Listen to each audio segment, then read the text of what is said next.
Today is International Mother Earth Day. It is a chance to reflect on how humanity has been treating our planet.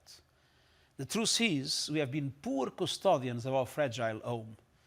Today, the Earth is facing a triple planetary crisis: climate disruption, nature and biodiversity loss, pollution and waste.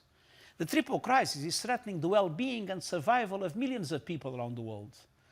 The building blocks of happy, healthy lives, clean water, fresh air, a stable and predictable climate are in disarray, putting the Sustainable Development Goals in jeopardy.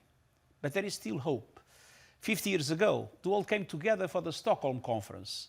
It was the start of the global environmental movement.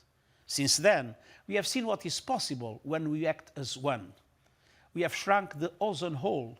We have expanded protection for wildlife and ecosystems. We have ended the use of leaded fuel, preventing millions of premature deaths. And just last month, we launched a landmark global effort to prevent and end plastic pollution.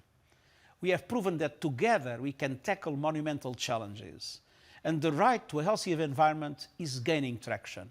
But we need to do much more and much faster, especially to avert climate catastrophe.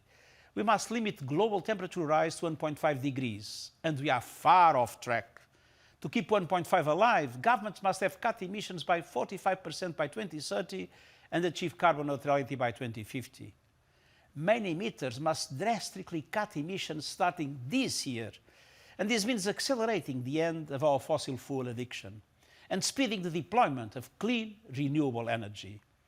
At the same time, we must invest rapidly in adaptation and resilience, particularly for the poorest and most vulnerable who have contributed least to the crisis.